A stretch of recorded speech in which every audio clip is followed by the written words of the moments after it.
The widespread collapse of Chinese society has now reached within the system. On July 2nd, a large group of petitioning soldiers appeared before the State Bureau of Letters and Calls in Beijing.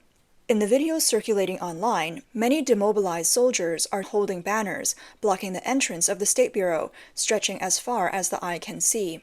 Their banners read, "We can't afford health care, we can't support our families," indicating the protests stem from unpaid wages and poor resettlement arrangements.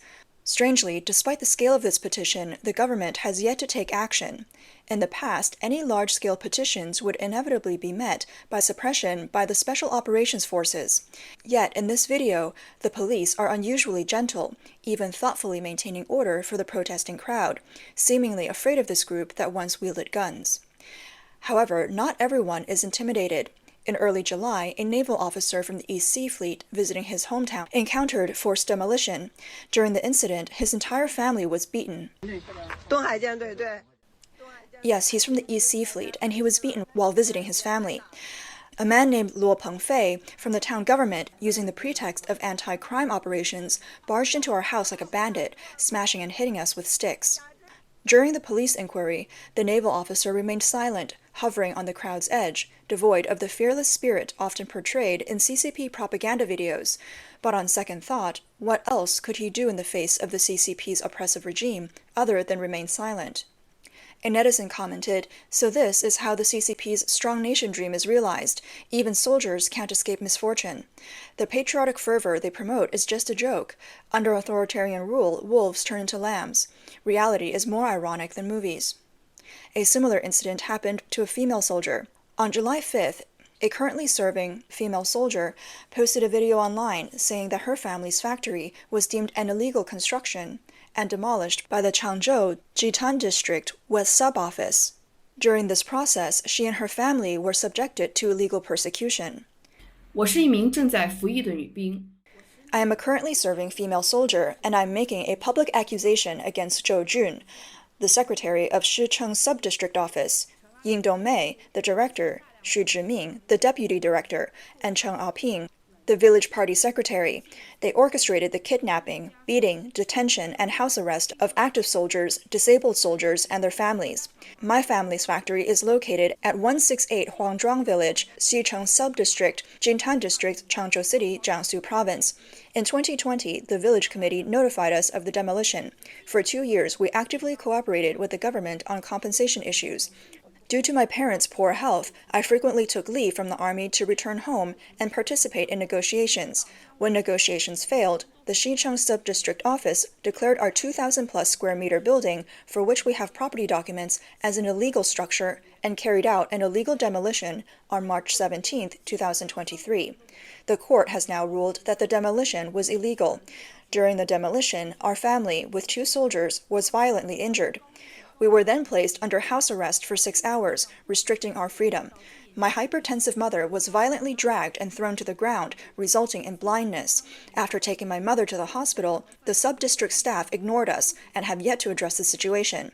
Instead of solving the problem, they threatened my parents, saying they would report me twice in return for each time we reported them. We are not troublemakers. My parents sent me to the army to serve the country, yet the sub-district office demolished our house, injured my parents, and seized private property. As party members and leaders, they abused their power to oppress the people. If the law allowed it, I wish to see a scene from the movie Wolf Warrior come to life. This incident is filled with elements unique to China, a sub-district office forcibly demolishing houses and threatening to report the soldiers' families to the army. This shows their blatant disregard for the law and citizens' rights. Perhaps they know China's law is just a piece of paper. In China, illegal construction is often a pretext used by local governments and developers to make profits. Many originally legal buildings can be declared illegal overnight and then forcibly demolished to make way for commercial development. Such actions, carried out in the name of public interest, are common and a root cause of social injustice and conflict. This female soldier chose to seek justice online, reflecting the helplessness of Chinese society's belief in petitions over the law. When legal channels are blocked, people turn to online public opinion for a glimmer of justice. More sadly, the video was taken down shortly after being posted. If even a serving female soldier finds it this difficult to seek justice, it's even harder for ordinary people to get a response from the government. With 1 week left before the Chinese Communist Party, CCP's 23rd Central Committee's third plenary session, Shanghai petitioner Yu Zhonghuan had to flee Shanghai despite his illness to escape the CCP's action in the name of stability maintenance. Over a month ago, Yu was supposed to stay in the hospital for 2 weeks for various health checks and treatments. However, he left the hospital 10 days early and fled to another city after making arrangements for his disabled daughter. On the evening of July 7th, Yu told overseas media that he had just contacted his daughter's foster home and she had not eaten for 2 days due to illness. The foster home asked him to take her to the doctor. However, based on last year's experience, where he was arrested at the foster home's gate when his daughter fell ill, he fears he will be detained again if he returns to Shanghai to take her to the hospital. These past few days, Yu has been pleading with the municipal party secretary and mayor for help and has reported and accused the municipal and district disciplinary inspection commissions but received no response. In his message to CCP Committee Secretary of Shanghai, Cheng Jining, on the city government's website, Yu wrote, "Please don't forward my letter to the National Public Complaints and Proposals Administration in Jingqiao. That is a terror organization. Once Section Chief Zheng Daorong receives my letter, he will viciously shout at me, 'Go ahead and report. All reports come to me.' After that, my daughter and I will face more retaliation, torment, and persecution." He also mentioned in the letter, "I have been very cooperative with the authorities' stability maintenance, never going to Beijing to petition during politically sensitive periods. With my daughter's frequent illness needing care, I just stay home. Moreover, the administration office disregards the facts and is zealously focused on stability maintenance." So, fleeing Shanghai was a necessary decision based on past experiences. For the past 2 years, Yu has been illegally kidnapped and detained for over 3 months by the Jingqiao National Public Complaints and Proposals Administration. Yu suffers from severe hypertension and multiple serious illnesses affecting his liver, heart, and kidneys. Under prolonged depression, his health continues to deteriorate. Speaking of his and his daughter's health, he said, 2 years ago, around the CCP's 20th National Congress and the China International Import Expo held in Shanghai, I was detained in a black jail for nearly 2 months. During this period, my daughter couldn't get medical treatment, leaving her with severe after effects. Last February, I had arranged for her treatment at a major hospital in Shanghai, but the day after the appointment, the administration office forcibly took me to a black jail, disregarding my assurance that I wouldn't go to Beijing and my need to stay home with my daughter. They even broke into my house, took my keys, and prevented my daughter from seeing a doctor, forcibly sending her to a disabled foster home. To cover their crimes, they forced me to write a power of attorney to entrust them with sending my daughter to the foster home. When I returned home after more than a month, I found my house ransacked and that the 20,000 yuan reserved for my daughter's treatment and a laptop were missing. During his detention in the black jail, Yu was frequently beaten, injured, and subjected to abuse, including being forced to eat rotten food. He said, "Not only was I injured, but I also had a fever and obvious illnesses, yet they didn't allow me to seek medical treatment. After leaving the jail, I found my blood pressure at 228 millimeters of mercury, and my liver, heart, and kidneys severely affected by the torment." In his petition, Yu also accused the Pudong National Public Complaints and Proposal Administration for ignoring his family's relocation and compensation issues and withholding all his family's hardship allowances. Over 10 years ago, the Pudong local government promised to provide housing compensation to Yu.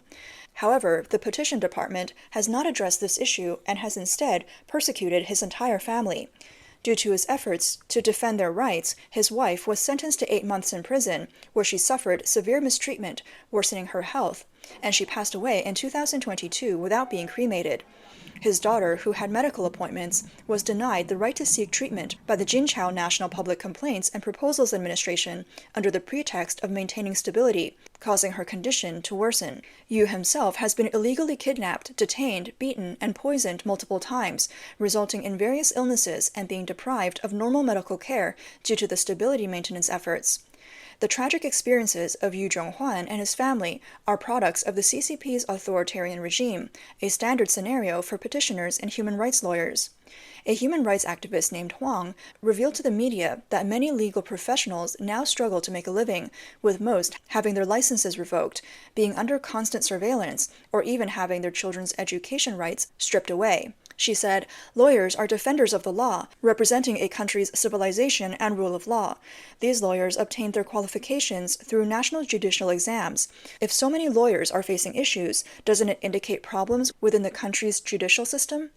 Huang referred to the large-scale suppression of human rights lawyers by the CCP on July 9, 2015. The government arrested over 200 lawyers and activists within a week, known as the 709 crackdown. It's marking its 9th anniversary this year. To understand the details of the 709 crackdown, Huang searched online for crimes committed by the arrested lawyers, but found no relevant information. She eventually found an article in the CCP's Global Times on July 9, 2021, which claimed the lawyers involved in the 709 incident were incited and brainwashed by Western forces and charged with inciting subversion of state power. In China, the charge of inciting subversion of state power involves organizing, planning, and implementing actions to overthrow the government and socialist system.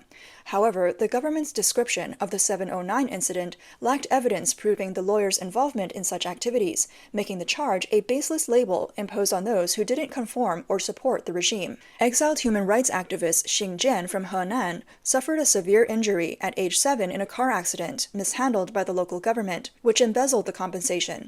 This incident set his family on a path of petitioning for justice. Frequent petitions led to illegal detentions, re-education through labor, and prison sentences for his family, totaling over 20 years. Xing Jian endured beatings, forced labor, and coerced confessions while detained. His father, Xing Wangli, was sentenced to nearly 3 years in prison in 2021 after visiting 709 lawyer Jiang Ziyong under house arrest. He was released only this year. Reflecting on the persecution, Xing Jian said, "The 709 case was a political crackdown by the CCP, targeting those who defended human rights and the rule of law. Under China's repressive politics, these lawyers' courage to fight evil is what the authorities fear. The crackdown ostensibly targeted lawyers, but was meant to show that the rule of man prevails over the rule of law." He emphasized, in a democratic country with a sound legal system, lawyers can seek justice for victims. However, in a one-party dictatorship, lawyers are mere facades.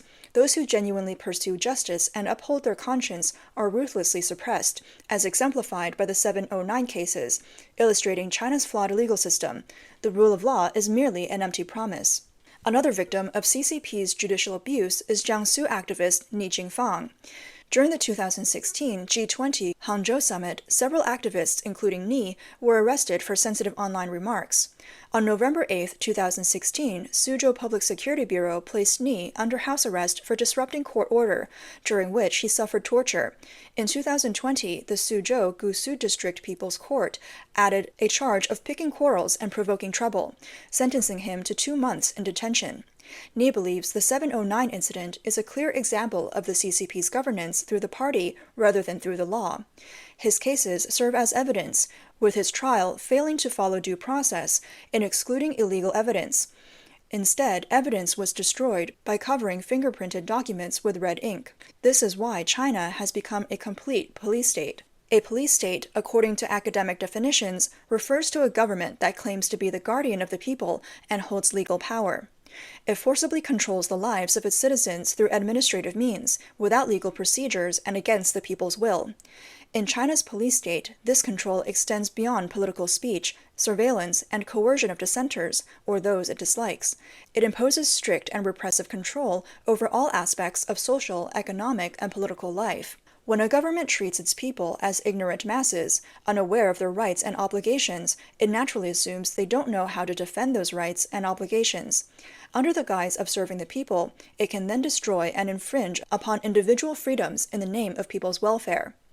In China, regardless of whether you are inside or outside the system, a government leader, or an ordinary citizen, you are considered good only if you align with the political stance of the current president. Trying to uphold justice that contradicts the authorities' position is impossible. Whether you are an active duty soldier or a high-ranking national leader with significant contributions, if you are not aligned with the regime, you will be made to disappear when deemed necessary. A recent and typical real-life example is Li Shangfu, who disappeared and was subsequently dismissed from his position. Li was a high-ranking military officer personally appointed and then dismissed by President Xi Jinping. Living in a political state means there's no law, only politics. Everyone is destined to become a political sacrifice. As China's rule of law continues to regress, the window to civilization is blocked, leaving only barbarism. This is the current state of China's legal system.